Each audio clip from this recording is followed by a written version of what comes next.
Das dunas do deserto da Namíbia, na África, um segredo terrível está começando a emergir. Estes são os restos mortais das vítimas do primeiro campo de extermínio do mundo. Um lugar onde milhares de africanos foram exterminados pelo exército alemão 30 anos antes de os nazistas chegarem ao poder. Estes restos mortais estão esquecidos aqui há mais de 100 anos. Mas este lugar terrível não é o único. Espalhados pelo mundo, existem locais de massacres e genocídios do imperialismo, onde milhões morreram num episódio da história colonial que a Europa sempre prefere esquecer. Essas pessoas foram vítimas da verdade por trás do mito do fardo do homem branco.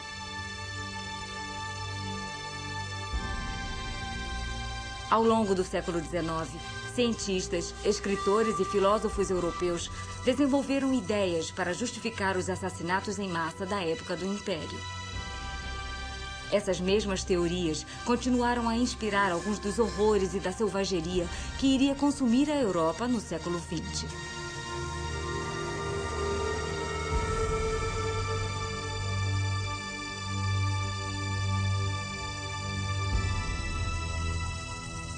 Racismo, uma história. Impactos fatais. Distribuição DIDAC. O século XIX iria terminar com um dos piores crimes do Império, mas ele começou com um grande momento de otimismo. Nos anos de 1830, nas grandes plantations coloniais do Caribe, a Grã-Bretanha preparava-se para acabar com a escravidão. 750 mil escravos, Caribe afora, iriam ser libertados. E como a Grã-Bretanha se gabava de sua benevolência nacional, presumia-se que os escravos agradecidos iriam se transformar em camponeses, trabalhadores e cristãos.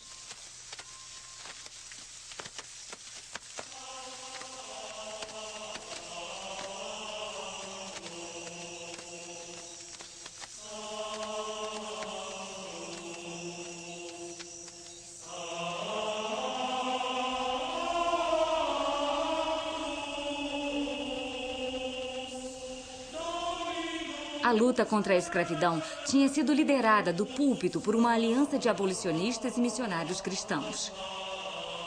Eles defenderam a campanha em suas igrejas e salas de reuniões.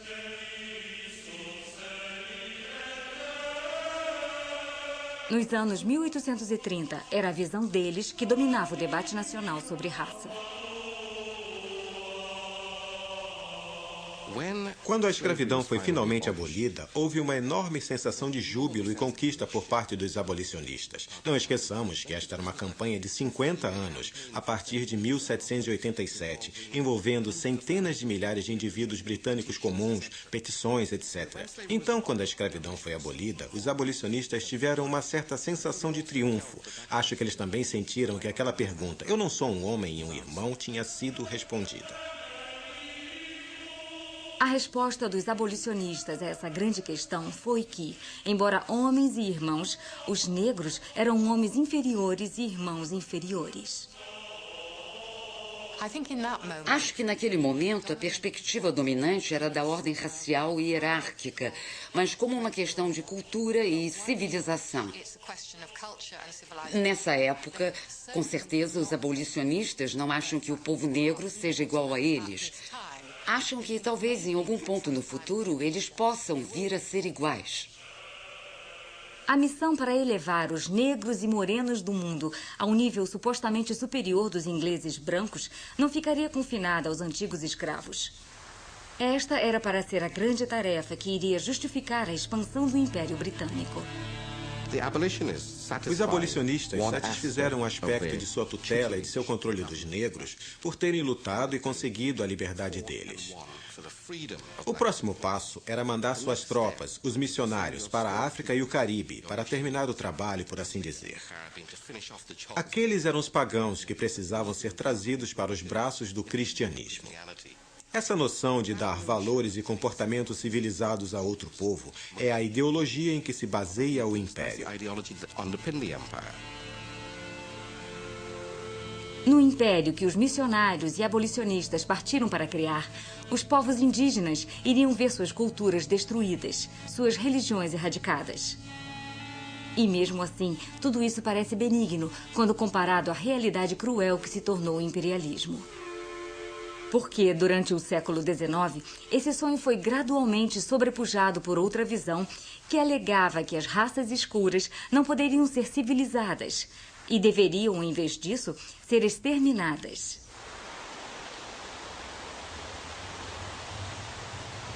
O fato que iniciou o lento colapso da visão dos missionários aconteceu perto de um pequeno posto avançado do vasto e crescente Império da Grã-Bretanha. Esta é a Tasmânia, na costa sul da Austrália. O que os britânicos fizeram nesta pequena ilha iria repercutir por toda a era vitoriana.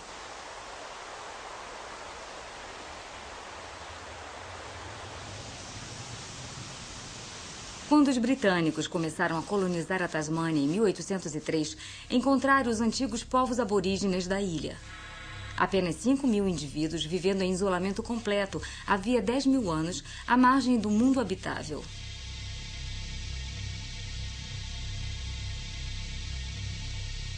Os colonizadores viram essas pessoas pelo prisma de ideias trazidas da Europa.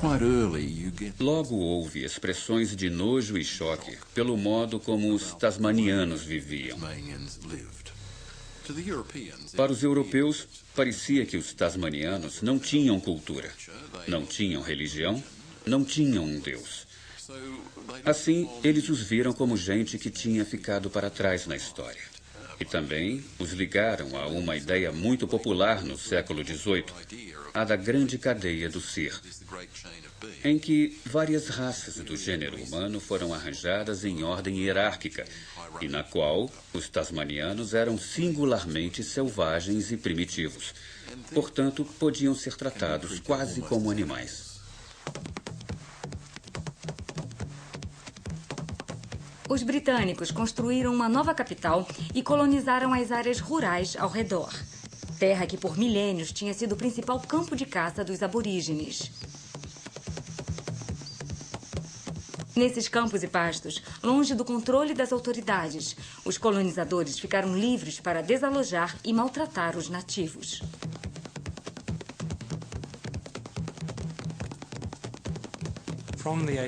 A partir de 1820, grandes quantidades de terras são tomadas de seus donos e há uma luta enorme entre o povo aborígene e os brancos. Claro que é muito difícil documentar muito da violência dos colonizadores, porque eles sabiam que era contra a lei matar o povo nativo. A eles foi dito que os aborígenes eram súditos britânicos, mas com certeza eles revelam em seus diários e suas anotações o desejo de eliminar esse povo. O que ficou conhecido como Guerra Negra foi um conflito oculto. A paisagem em si foi a única testemunha. Os colonizadores britânicos matavam todos os aborígenes que encontravam. Grupos inteiros eram massacrados. Raptos e violência viraram lugar comum. Os nativos atacavam regularmente os colonizadores para defender desesperadamente sua terra, e enquanto o número de mortes subia, o medo fundia-se com a raiva. Em tais circunstâncias, era muito fácil, nos dois lados, sem dúvida, ver o outro lado como sendo totalmente sub-humano. Não tenho dúvida de que os aborígenes achavam que os europeus não tinham moralidade alguma ou comedimento algum. Igualmente, os europeus passaram rapidamente a ver aquelas pessoas como animais e selvagens. Em uma sociedade racialmente tão dividida, o conflito deriva facilmente para um extremo sentimento de ódio. O número de mortos da Guerra Negra teve implicações apavorantes para os aborígenes tasmanianos. Os britânicos, que chegavam em quantidades cada vez maiores, podiam substituir os mortos, mas os aborígenes, apenas 5.000 indivíduos antes da guerra, não.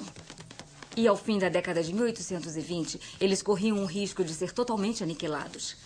O único homem que tinha alguma esperança de que a violência parasse era o governador colonial George Arthur. O governador da Tasmânia é evangélico. Conhece Wilberforce.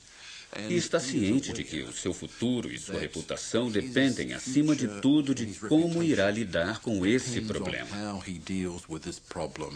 No fim dos anos 1820, ele já tinha sido avisado pelo governo britânico de que o rápido declínio do número de aborígenes sugeria que eles podiam acabar sendo exterminados. E que, se isso acontecesse, seria uma mancha indelével na reputação do Império Britânico. Além disso, por implicação, seria desastroso para a sua carreira.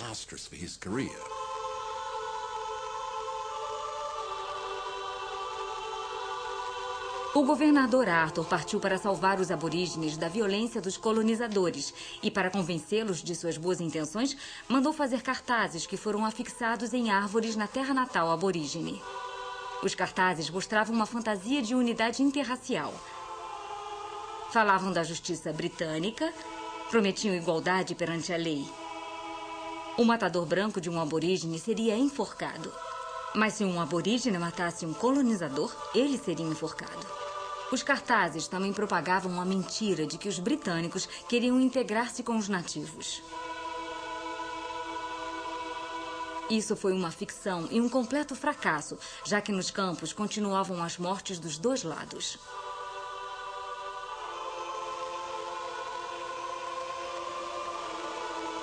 Após anos de guerrilha, as últimas centenas dos 5.000 nativos originais tinham aprendido a esconder-se no mato. Determinado a salvá-los e determinado a tomar suas terras para a colonização branca, o governador Arthur recorreu a um missionário, George Augustus Robinson. Ele era o líder de um grupo de aborígenes convertidos e tinha sido contratado para ir aos campos buscar os aborígenes remanescentes. Robinson recebeu a mensagem de que o governo queria chegar a algum tipo de acordo, uma negociação, um tratado de paz. Robinson e seus intermediários convenceram os nativos de que eles deveriam ir temporariamente para uma ilha, onde seriam cuidados e alimentados, e que depois voltariam para a sua terra natal.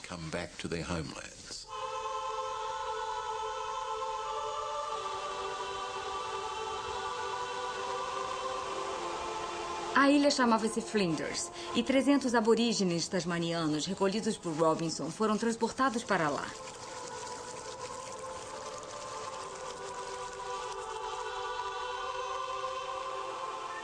Robinson foi com eles, no papel oficial de protetor-chefe dos aborígenes. Foi construído um assentamento completo para eles, com casas, terras para cultivar e uma capela. Robinson o chamou de Ponto Civilização.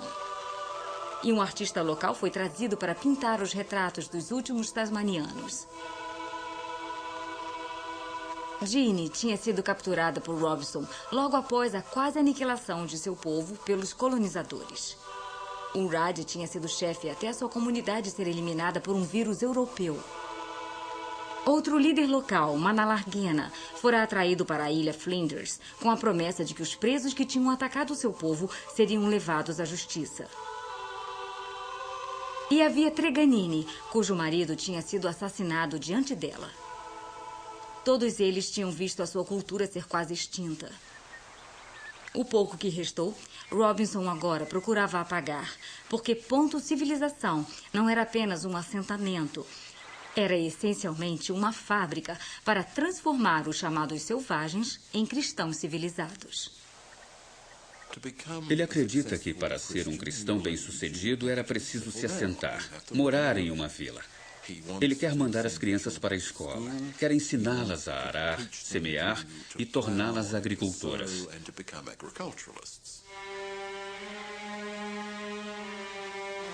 Forçados a adotar um modo de vida estrangeiro e confinados a uma ilha a centenas de quilômetros de casa, os aborígenes começaram a sucumbir a doenças europeias e ao que o médico local chamava de espíritos deprimidos.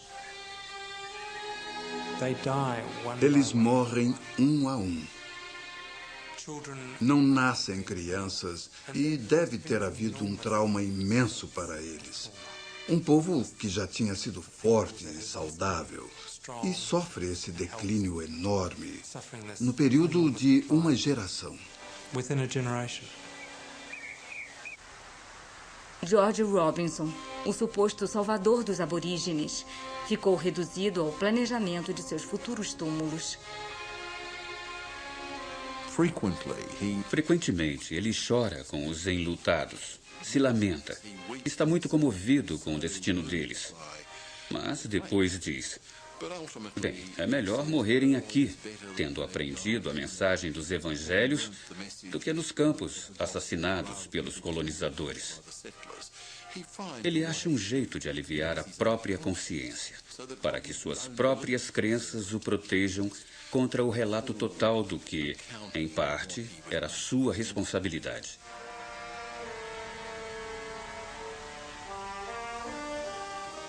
Dos 300 aborígenes atraídos para a ilha Flinders, na metade dos anos 1840, cerca de 260 estavam mortos. Ginny, Manalarguena e Urardi, todos sucumbiram.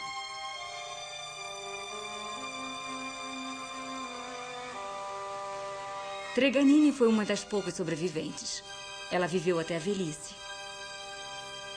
Quando finalmente morreu, em 1876, foi considerada por alguns como a última tasmaniana de sangue puro. Um povo cuja história pode remontar a 10 mil anos tinha sido, no período de apenas uma única vida, quase exterminado.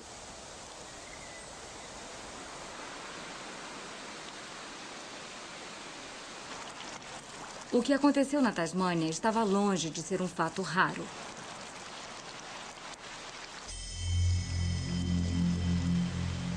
Mundo afora, povos indígenas estavam sendo empurrados para a beira da extinção.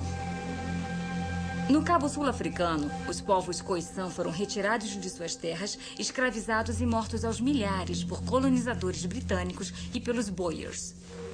As mesmas forças também atacaram os antigos Boskima-San do Kalahari, caçando-os como se fossem animais. Na região no norte do Canadá, os povos Beothuk nativos tinham sido totalmente dizimados pelos europeus. E na América do Sul, guerras de extermínio permitidas pelo governo argentino estavam irrompendo contra os índios pampas. Parecia que por toda parte, colonizadores brancos estavam destruindo povos indígenas.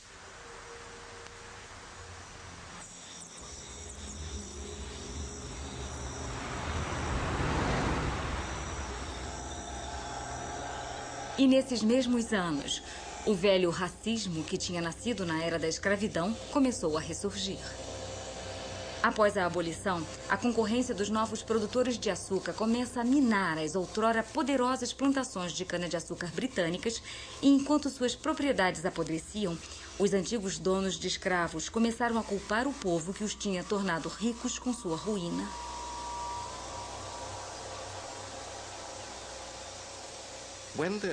Quando as plantações caribenhas começam a perder muito dinheiro, eles caíram no estereótipo do negro indolente. Os donos de terras puderam, então, dizer para os abolicionistas e para os britânicos: agora estamos arruinados porque não temos mais a liberdade de forçar os negros a trabalhar. Essas pessoas são intrinsecamente preguiçosas. Vocês argumentam que eles são seres humanos, homem e irmão, mas na verdade não são. Ainda estão no nível das bestas.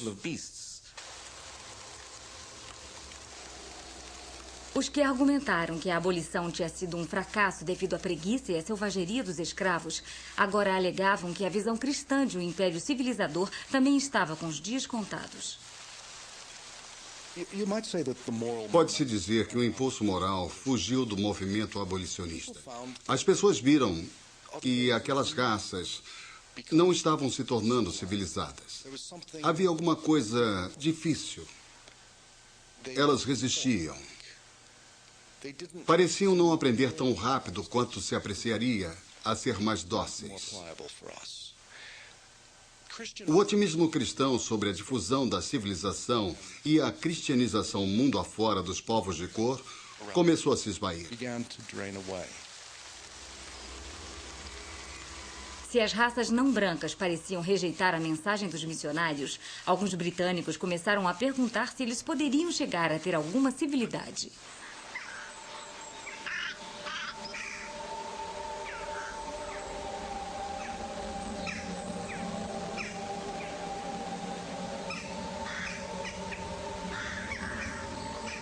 Certas ideias novas sobre raça na alta era vitoriana tiraram sua evidência do mundo dos mortos. Baseada em um estudo de cadáveres e esqueletos, a ciência burguesa da anatomia fixou as bases de um novo racismo científico. Na Grã-Bretanha, o mais importante cientista racial era um cirurgião de Edimburgo, agora esquecido. Arruinado por um escândalo de roubo de cadáver nos anos 1820, ele fugiu da Grã-Bretanha em desgraça.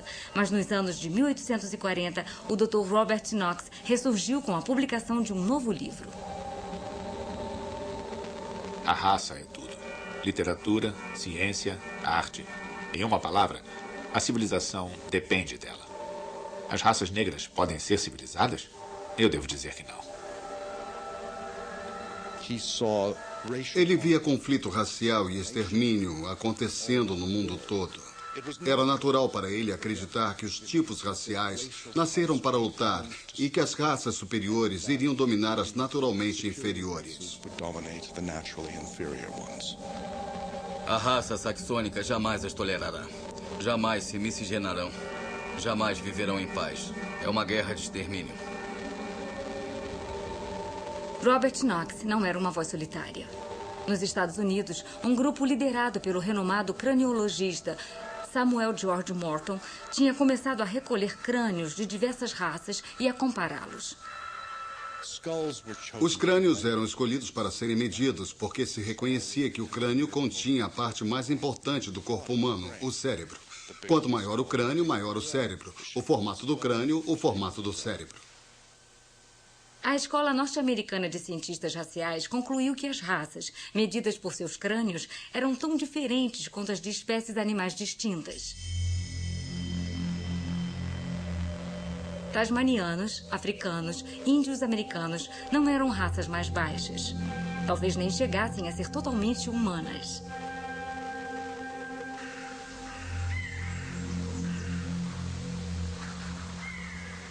Um escritor comparou o extermínio dessas raças por colonizadores brancos como sendo o derretimento da neve diante do avanço dos raios do sol.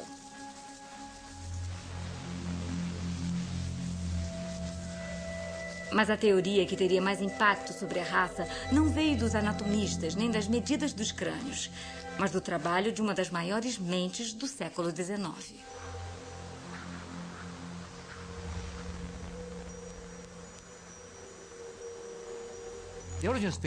A origem das espécies realmente jogou uma granada antes de tudo na ciência. Ela inventou a ciência da biologia, depois na religião e depois na sociedade. De certo modo, o que Darwin fez foi dar um álibi para ser juiz. Se a evolução tinha mudado as raças e as espécies do mundo, por que não fez o mesmo com os humanos? Muitos acreditaram que as leis de Darwin tinham feito justamente isso. Alegavam que a seleção natural explicava e justificava impecavelmente a expansão global da grande raça britânica. A vida favorece uma hierarquia de especialistas. Encontramos isso nos mundos vegetal e animal. Há insetos acima de insetos, acima de insetos, cada um sobrevivendo à custa do outro, cada um preenchendo um nicho que o outro não pode ocupar.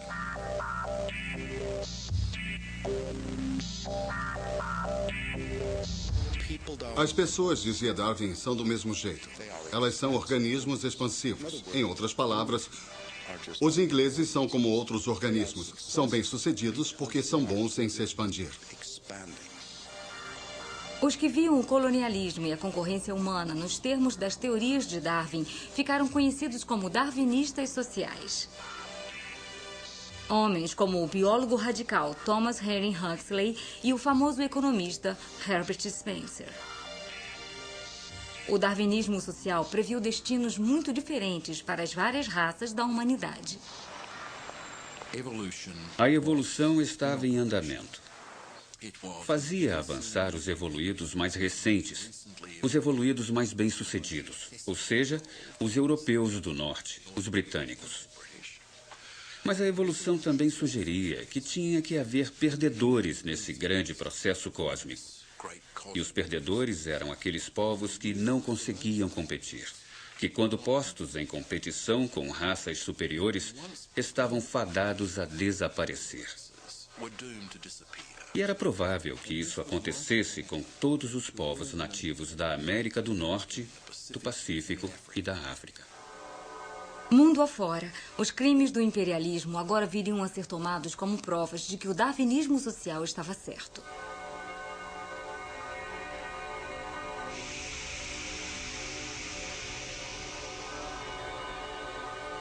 Na América do Norte, séculos de doenças e guerras devastaram os norte-americanos nativos. Nações inteiras foram totalmente aniquiladas. Que tinha que haver perdedores nesse grande processo cósmico. E os perdedores eram aqueles povos que não conseguiam competir, que, quando postos em competição com raças superiores, estavam fadados a desaparecer. E era provável que isso acontecesse com todos os povos nativos da América do Norte, do Pacífico e da África. Mundo afora, os crimes do imperialismo agora viriam a ser tomados como provas de que o darwinismo social estava certo.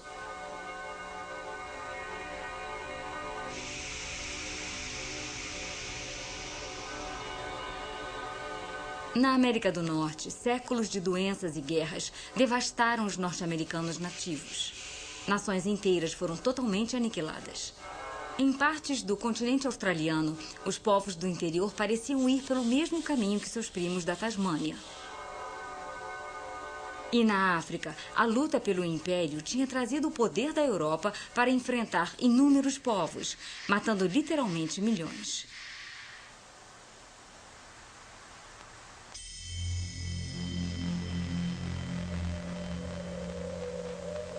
Os darwinistas sociais prediziam um futuro no qual essas raças, como muitas espécies animais, seriam lembradas apenas como curiosidades, peças empalhadas em museus antropológicos.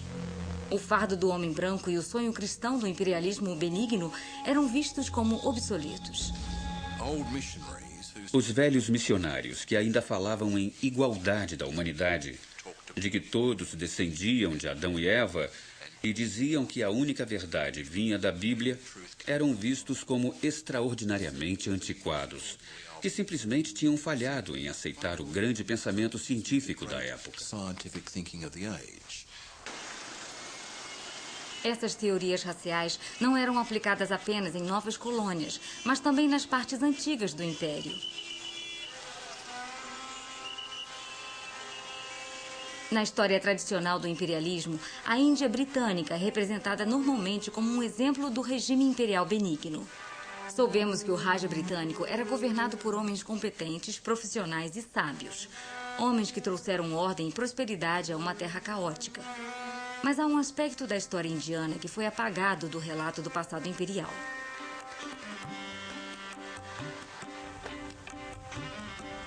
Na metade dos anos 1870, a grande planície do Deccan, na Índia, foi afetada pelo fenômeno climático que hoje conhecemos como El Niño.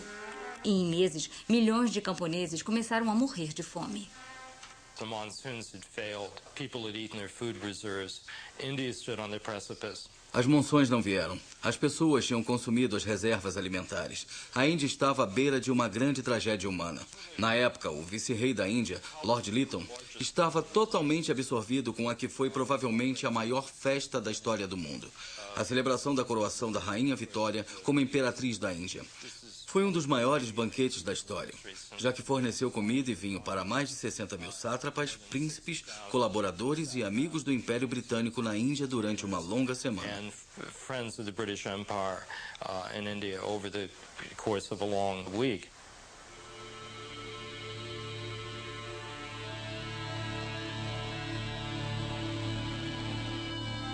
Enquanto Lord Lytton e a elite governante do Raj festejavam em banquetes, milhões morriam lentamente no interior.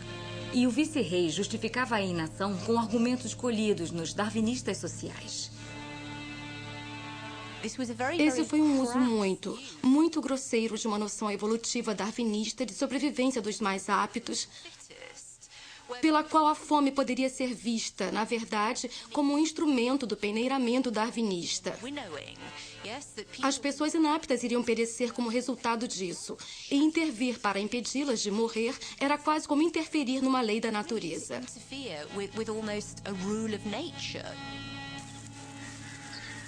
O que fez a fome especialmente mortal foi que os britânicos tinham desmantelado sistemas antigos que, durante séculos, evitavam que a escassez virasse fome.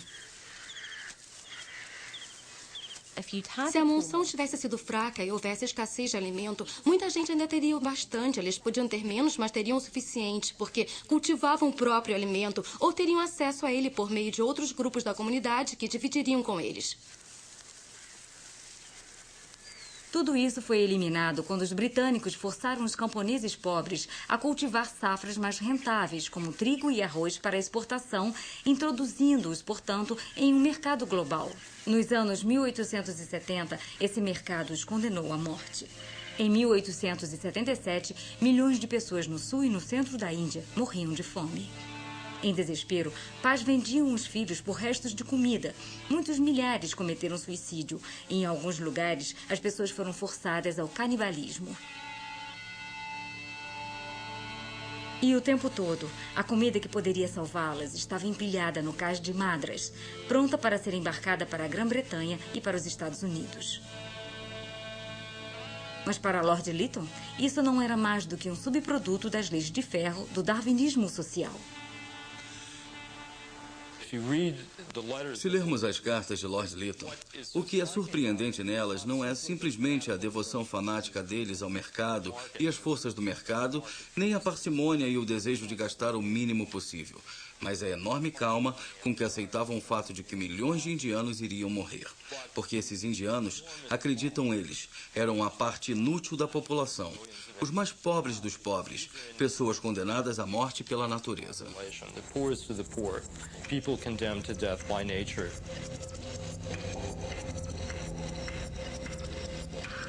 Quando finalmente Lytton foi pressionado a agir, sua solução provou-se tão mortal quanto a própria fome. Lord Lytton monta seu sistema de assistência, que mais parece os campos de concentração nazistas do que alguma coisa que represente qualidade humana decente. Antes de tudo, há o teste obrigatório. Isto é, ninguém podia ser ajudado, o que significa trabalho ou comida, a menos de 16 quilômetros da sua residência. É preciso andar, e às vezes andar centenas de quilômetros. Dezenas de milhares de pessoas morriam nesse trajeto. Depois elas eram colocadas num trabalho muito pesado, quebrar pedras, trabalhar nas ferrovias, e eram confinadas em campos sórdidos, onde a dieta diária era, em termos calóricos, menor do que a fornecida para os internos de Buchenwald e outros campos de concentração nazistas. Esses locais viraram literal e simplesmente campos de extermínio. E talvez pior de tudo, agora as crianças estavam fracas e pequenas demais para fazer o trabalho necessário. Elas tornaram-se as principais vítimas da política cruel de Lytton.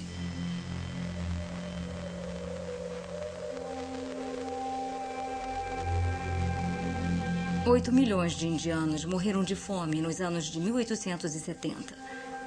Mas eles não foram os únicos famintos no Raj britânico. A fome voltou nos anos de 1880 e 1890. Ao todo, quase 30 milhões de indianos morreram de fome sob o domínio britânico. Uma história retirada dos gloriosos relatos do Raj e dos homens que o governaram.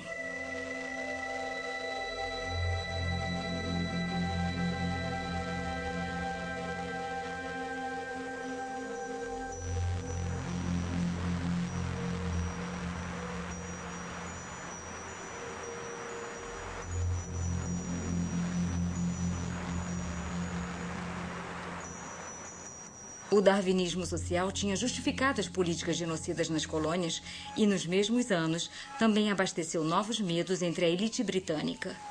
Medo de outras raças perigosas vivendo em seu seio, as classes operárias de suas próprias cidades. Na verdade, raça e classe estão muito próximas uma da outra. Se olharmos os livros sobre raça, da época de Darwin, eles sempre falam da raça Cockney, a raça rural inglesa, da raça escocesa. Havia desenhos da cabeça de um membro típico da raça Cockney, e essa palavra era usada muito seriamente. Havia mapas de onde viviam as raças criminosas.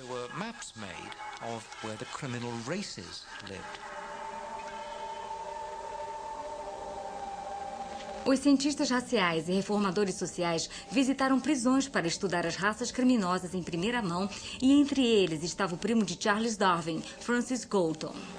Galton estava apavorado com o fato de as raças inferiores estarem se reproduzindo mais rápido do que a classe média. Parecia que a lei de Darwin tinha virado do avesso. Os menos aptos estavam sobrevivendo. Darwin tinha olhado para trás. De onde tínhamos vindo? Galton virou o telescópio para o outro lado. Para onde estamos indo? E ele devotou muito do resto de sua vida à ideia de entender o Homo sapiens. Nós, como uma espécie, ia tentar direcionar para onde o Homo sapiens deveria ir, para se tornar mais sapiente, mais sábio no futuro, mais gênio e menos do que ele viu. Mais idiota, mais ignorante e mais decadente.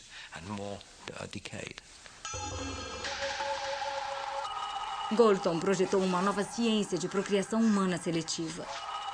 Ele sonhou em encorajar a classe média a ter mais filhos e inibir a procriação entre as classes inferiores e criminosas. Chamou essa ciência nova de eugenia. Na última década do século XIX, ela foi amplamente respeitada e atraiu uma variedade de adeptos de alto perfil.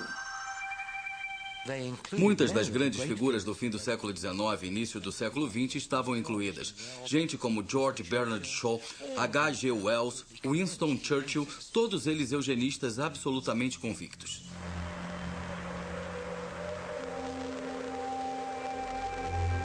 Nos primeiros anos do século XX, todas as teorias raciais desenvolvidas na era vitoriana, eugenia, darwinismo social e racismo científico, se uniram em um posto avançado esquecido do colonialismo.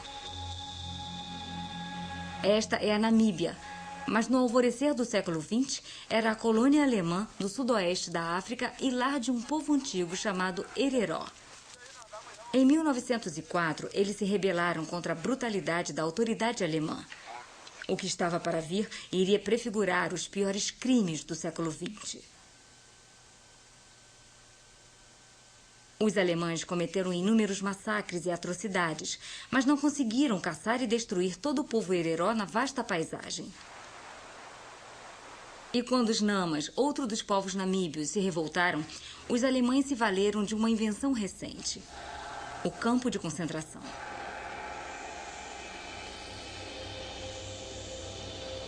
Nesses campos, os Hereróis e os Namas foram aprisionados e escravizados. Milhares trabalharam até a morte. Outros foram estuprados, agredidos ou simplesmente mortos pelos guardas.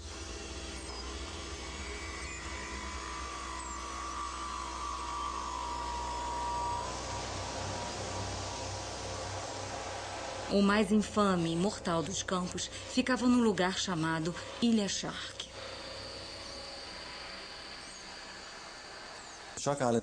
A Ilha Shark foi edificada com o propósito expresso de matar gente. Todo mundo sabia que elas iriam morrer.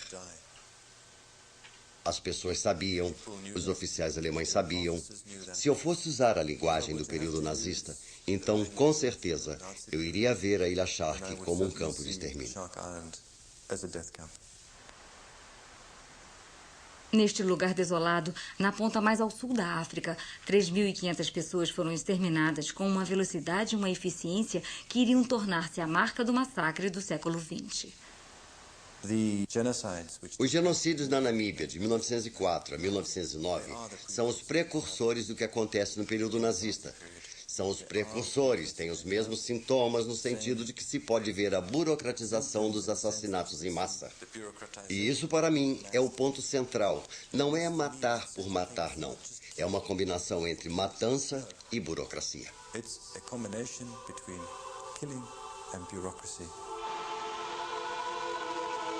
Hoje, a Ilha Shark é um local de acampamento para turistas. Os africanos que congelaram e morreram de fome aqui quase foram apagados da lembrança.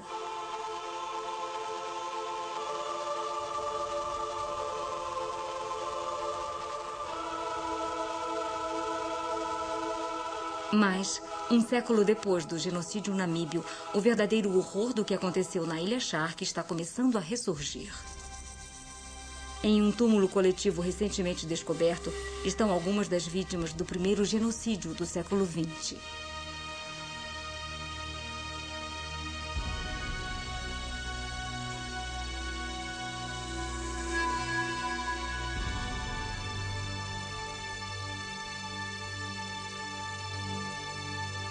A outras vítimas foi negada até a mínima dignidade de um túmulo coletivo.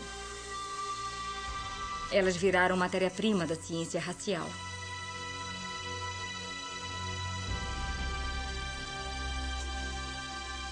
Seus crânios e até cabeças cortadas foram vendidas para museus da Europa e usadas para provar a inferioridade dos africanos.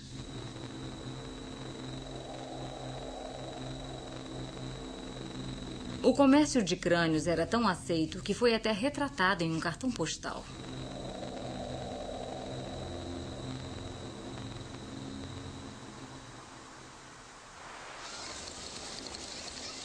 Depois do genocídio, os cientistas raciais alemães continuaram a usar a Namíbia como laboratório de campo e os povos africanos que sobreviveram como cobaias. Em 1908, um eugenista chamado Eugen Fischer viajou para a pequena cidade de Rehoboth, terra de um povo de herança mista boer e africana, que se chamava Rehoboth Basters. Fischer e seus assistentes passaram meses fotografando, medindo e examinando os habitantes dessa cidade.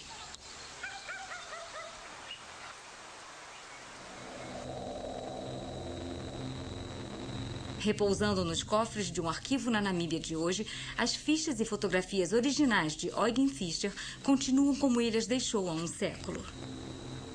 Elas revelam seus métodos e também suas metas. Aqui, Eugen Fischer alinhou as diferentes fotos lado a lado para tentar identificar aspectos faciais muito específicos, como os olhos ou os narizes. Ele fez isso para tentar mostrar como aspectos faciais africanos muito específicos, como os ossos da face altos e os olhos saltados, que representam os genes africanos, são muito proeminentes e ficam mais proeminentes através das degenerações. Eugen Fischer veio para a Namíbia para provar um ponto básico, o de que essa mistura racial sempre foi ruim e que o gene africano é dominante sobre o gene branco.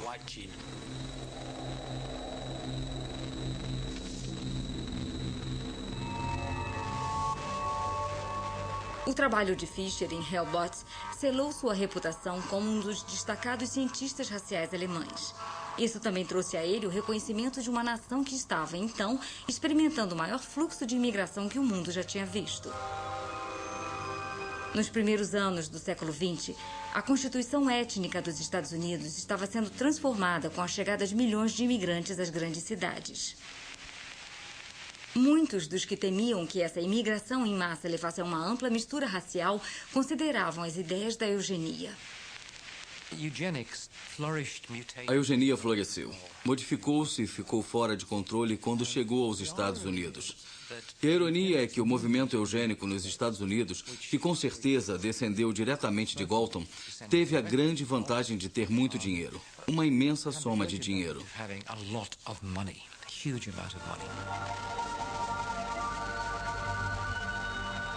Parte desse dinheiro foi usada para abrir o escritório de registros de eugenia, dirigido pelo infame Charles Davenport.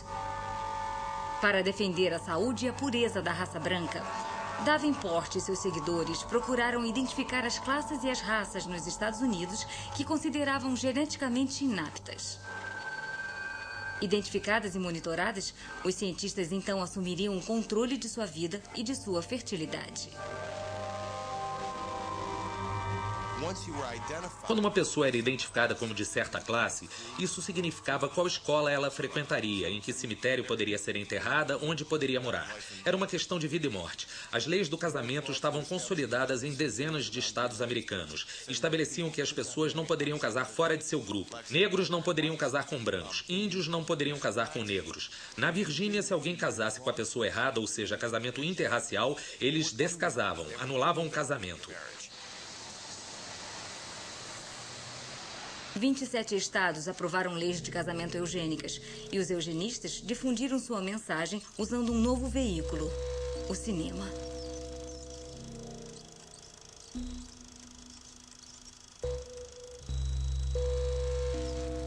Seu sangue está manchado pela herança genética. A propaganda pretendia proteger a saúde genética da raça branca. É errado operar para prolongar uma vida inútil. Isso seria conseguido erradicando os inadequados pela esterilização em massa obrigatória.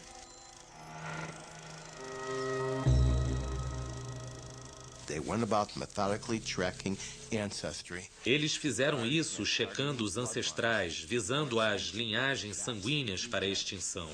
Isso é eugenia, o esforço para criar uma raça mestra branca, loura, de olhos azuis, eliminando as outras linhagens de sangue, até ficarem apenas eles e as pessoas parecidas com eles. E o importante aqui é que essas pessoas pensavam estar salvando a humanidade. Essas pessoas pensavam ser liberais, reformadoras.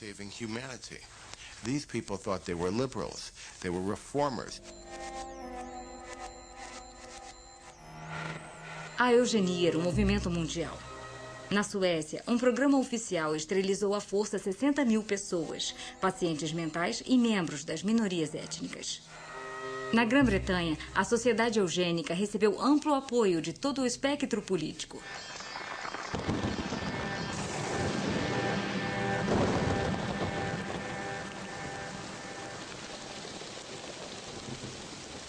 Mas foi na Alemanha que as ideias radicais do movimento eugênico norte-americano encontraram sua plateia mais receptiva.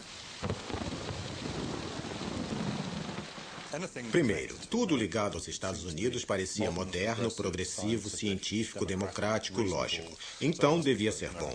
Os Estados Unidos eram o futuro, a força para o futuro. Segundo, acho que muitos eugenistas europeus, incluindo os alemães, gostaram do tom adotado pelos eugenistas americanos, que era muito radical e quase sem bobagens. Eles não usavam eufemismos, diziam exatamente o que queriam dizer. Os norte-americanos forneceram mais do que apenas inspiração. As fundações norte-americanas também financiaram o desenvolvimento da eugenia alemã. Este era o Instituto Kaiser Wilhelm de Antropologia e Hereditariedade Humana. Nos anos 30, os homens e mulheres que trabalhavam aqui recebiam doações da Fundação Norte-Americana Rockefeller. E o cientista mais destacado aqui era o homem que fez seu nome na Namíbia, Eugen Fischer. Sob as ordens dos nazistas, Fischer foi autorizada a esterilizar as pessoas racialmente misturadas de Rhineland, na Alemanha, 400 delas crianças. A maioria desses esterilizados pelos nazistas, antes de 1939, porém, eram doentes mentais. Mas quando os nazistas iniciaram sua guerra, abandonaram a esterilização em favor da eutanásia adulta, o eufemismo nazista para assassinato. As vítimas desse programa estavam entre as primeiras pessoas mortas por gás pelos nazistas. Mas o programa não estava restrito aos doentes mentais. Quando chegaram ao número-alvo de pacientes mentais que queriam matar, que era por alto 70 mil pessoas, eles o excederam ligeiramente. A primeira coisa que fazem é chamar a SS, que tem um grande número do que eles consideram ser prisioneiros doentes de campos de concentração. Em outras palavras, pessoas que poderiam usar óculos ou ser míopes, ou ter uma perna de madeira, ou coisas assim. E eles os queriam fora do caminho. Então, pegam 15 ou 20 mil pessoas dos campos de concentração e as matam em nome da SS. É mais ou menos como um contrato de trabalho. E aí, quando a SS e outras pessoas decidiram partir para o grande projeto, que era matar a população judia da Europa, e em particular a da Polônia, que é a maior população com que eles se preocupam, essas pessoas se adiantam e dizem: "Ah, nós podemos fazer isso, já fizemos, temos um registro de que fizemos isso, matamos pessoas." E estes se tornaram os funcionários centrais em todos os grandes campos de concentração. Esses centros de matança eram a segunda rede de campos de concentração e de extermínio na história alemã. Os especialistas em eugenia, ou higiene da raça, como os alemães chamavam, estavam envolvidos não só com suas tarefas diárias, mas também com os mais altos níveis de planejamento. Vale lembrarmos que na conferência Wannsee, que foi a que armou o plano para a solução final, quase metade das pessoas da mesa tinham doutorado, PhD em higiene da raça ou genética, como diríamos hoje. Há então um elo real entre o plano galtoniano e os horrores que aconteceram na Alemanha.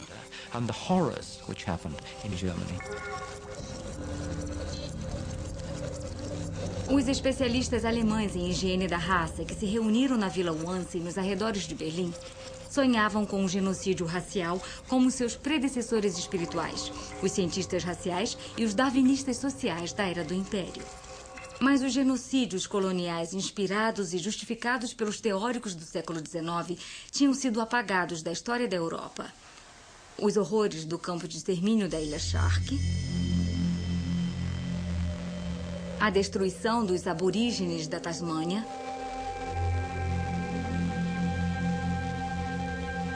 os 30 milhões de indianos vítimas da fome, tudo havia sido esquecido. O apagamento dessa lembrança encoraja a crença de que a violência nazista era uma aberração na história europeia. Embora o próprio Holocausto tenha sido motivado pelo antissemitismo fanático dos nazistas, ele também pode ser visto como parte de uma série histórica contínua mais longa. Uma série que o identifica como uma extensão lógica do racismo científico.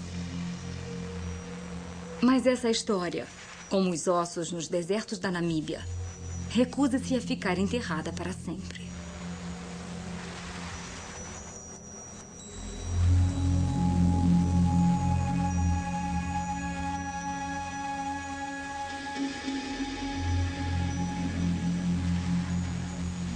Versão brasileira MG Studio.